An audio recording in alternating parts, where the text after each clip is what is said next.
Shalom. First and foremost, I'd like to give all praise to Yahweh, Ba'Hashem, Yahushai, Ba'Hashem Rakakadash. Double honors to the elders and apostles, the great millstone, who are teaching us truth and sincerity. And shout out to Yakim and Yakwah that are listening. Brakat the Yahweh, Brakat the Yahushai, Ba'Hashem Rakakadash, Brakat them. So, as you know, they're planning the next false flag chemical attack. I mean, that's the real news ticker while we're being distracted with the Illuminati sacrifice of Kobe Bryant. Well, those of us in the know are not going to be distracted with that, but we're going to keep our eyes on the bigger prize, which is, the Levant, the Middle East, as Esau calls these places, even though this is where all civilizations had begun. Nonetheless, though, these bastards dwell on an Ashdod and are drawing everybody into this war. So what's happening is the Syrian Arab Army has just recently liberated a huge area in the Idlib province. So they're now provocating to try to say that the Syrian Arab Army is, the White Helmets are planning another false flag chemical attack to blame the Syrian Arab Army. So here's some of the fighting that's going on. I'll be limited as to how much I could show this, but I could show some. As there's been very intense fighting as of lately. I might have shown this the other day. I don't know, I think this is the 26th. We'll see.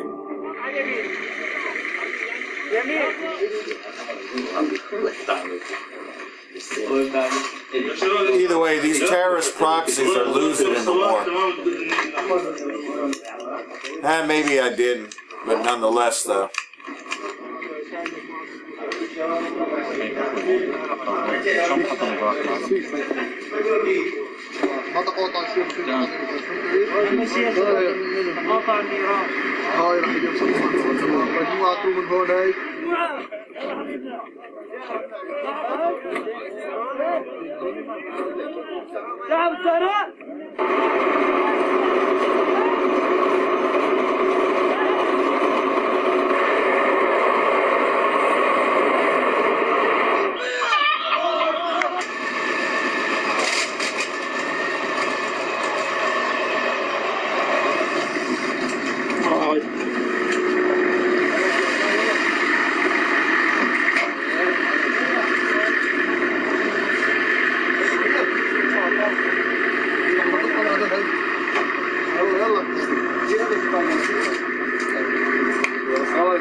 So that was fighting on January 26th.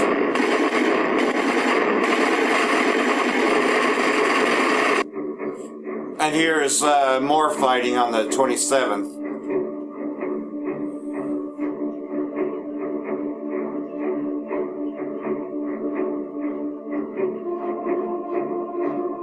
Amalek's main thing has always been to try to influence the Kurds and take advantage of the situation. That's what they did in Iraq, and that's what they've been trying to do over here. However, they've been failing miserably, which is part of another reason for the false flag plan by the White Helmets. Which you know that Saudi Arabia and the bastards dwell on an Ashdod work covertly, as well as Gomer and all his bands. They all work covertly. Because they want control of this region, because they want to run all the oil, which is why they're now beginning to make their moves more so in Libya. All of them. Gomer and all his bands, just like the prophecy says. Can't help but reiterate that because that's the prophecy that we're mainly looking at. This being the year of prophecy, we're seeing more and more as the Battle of Armageddon, which is at the very end of it. Armageddon means mountain of troops. So mountain of troops means he brings his multitude of many troops, all of them, into this area. And we're seeing it. We're seeing it unveil. Pretty much, though, these terrorist groups have lost Idlib. Idlib is being liberated by the Syrian Arab Army. Especially in Marat al-Numa, which is the big one that they just lost, which was a major setback for the terrorist groups, was once Syrian Arab Army had regained control of this area.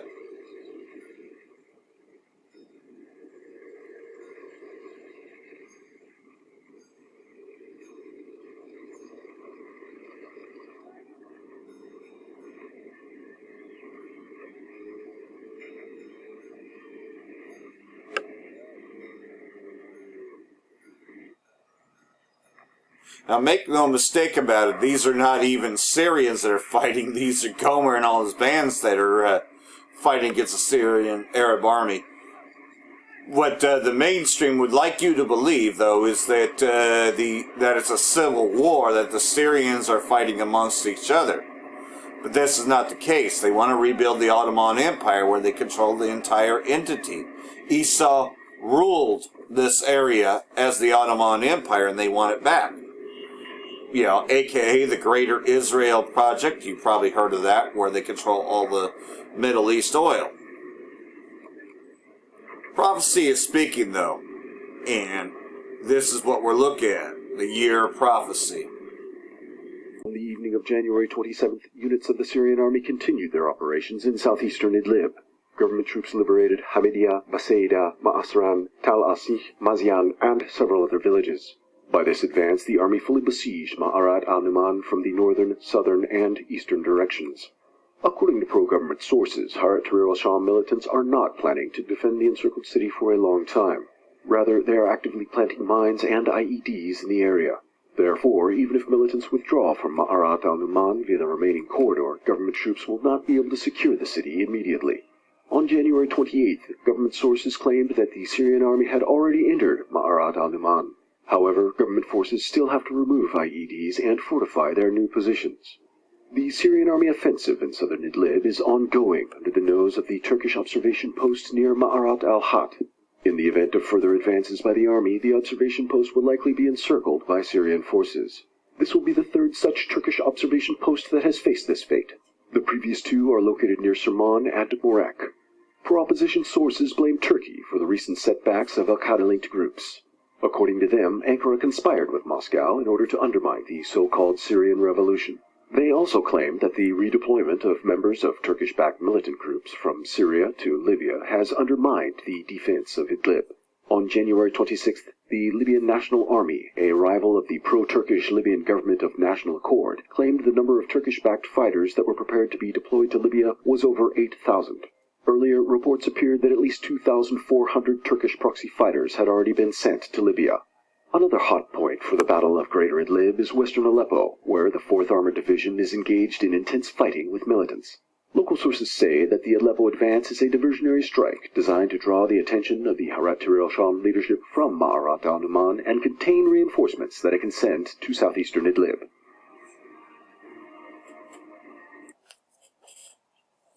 More on this. Let's just go ahead and read from there. Syrian Arab Army carries out concentrated operations against terrorists west and southwest of Aleppo. Reading more about the Aleppo area, which is key area of going after these terrorist groups that be occupying the Idlib province, which is why, again, they've been sending the terrorists into Libya now. Syrian Arab Army units operating in Aleppo carried out concentrated attacks on gatherings and fortified positions of terrorists west and southwest of Aleppo city.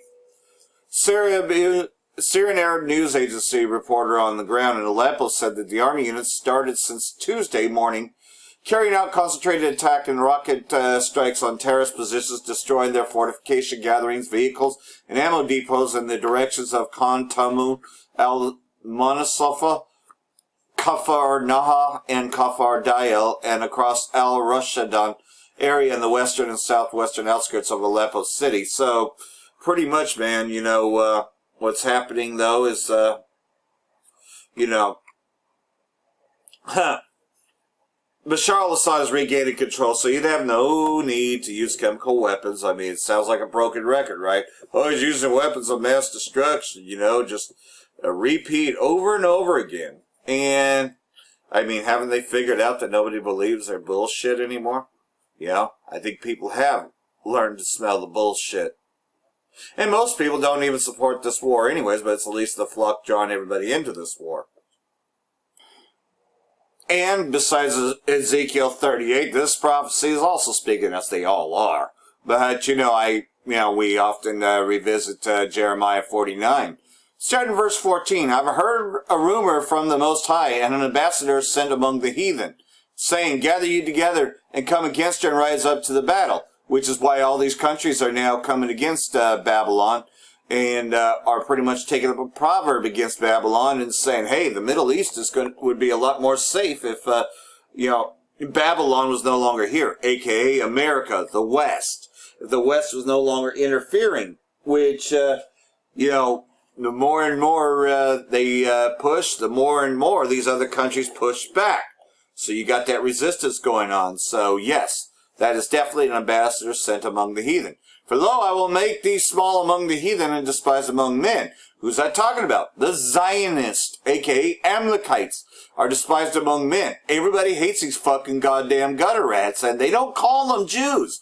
They call them Zionists. They call them all kinds of names. Deep State, you know, there's so many other names. Because they're not the Jews. They are, in fact, the impostors, the bastards dwelling in Ashdod. The terribleness hath deceived thee, and the pride of thine heart, O thou that dwellest in the clefts of the rock. Mostly talking about Babylon here, these so-called Americans. That holdest the height of the hill, thou should makest thy nest as the eagle, which is another big, huge symbol of America. I'll bring thee down from thence, saith the Most High. You know, Edom shall be a desolation. Everyone that goeth by it shall be astonished, and shall hiss at the plagues thereof. Let's talk about when this place is brought into ultimate nuclear destruction.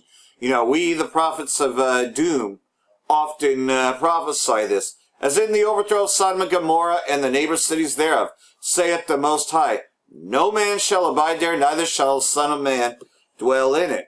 You know, so pretty much this place is going to be laid desolate. There ain't going to be nothing left. Behold, he shall come up like a lion from the swelling of Jordan against the habitation of the strong. This is talking about Yahweh Shai and the angels when they come back here. But I will suddenly make him run away from her. And who is the chosen man that I may appoint over her? For who is like me? And who will appoint me the time?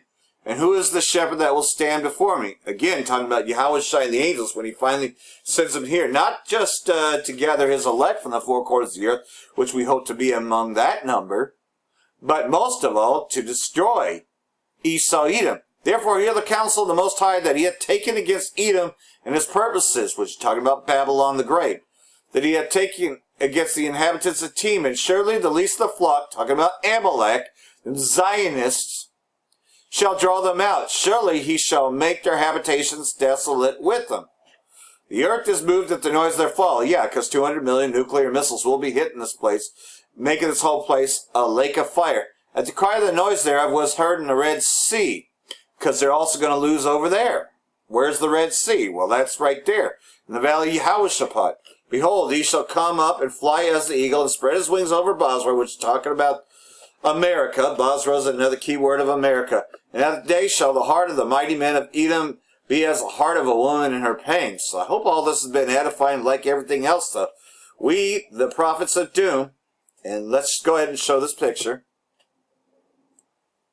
The ones that the king of Babylon said that they must reject, because, of course, you know, don't you be telling about this lake of fire. Don't you be reading out of that Bible now, you know. You know, Jesus saves, right?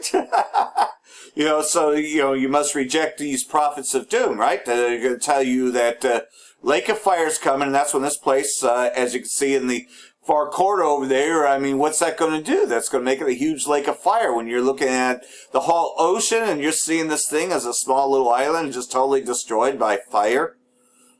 Yeah. They don't want to tell their people that a nuclear war is going to happen, but we're always talking about the nuclear war. There's a nuclear war in the future. All of this gone. So repent while we still have time. And that's what we mostly are saying out there. Repent while you still got time, while the mercy is still open. Because once this happens, there is no more, and you must resist the mark of the beast. You have to be diligent for this thing, or this death and destruction will come for you. In this mark of the beast, you must more than ever resist it. And the mark of the beast is the RFID chip. This is going to be the temptation that will come upon all men, all, both small and great, to take this mark in your right hand or in your forehead. And most of all, though, you do that, you'll be consumed by this. So that's what we, the prophets of doom, we, the real prophets, have been telling everybody. They ain't going to tell you this in the 501c3 church. Oh no, Esau does not want to talk about the day of doom. But, hey, all kingdoms come to their end, and ultimately this will be the end of Esau. That's why these weapons of indignation were created. And they're all over the world. There's 200 million of them. For that I want to say Barak Yahweh, Barak Yahweh Shai, Ba'ashem Rakakadash, Wa Abab Abal. Brakatham Jehofolek. Shalom.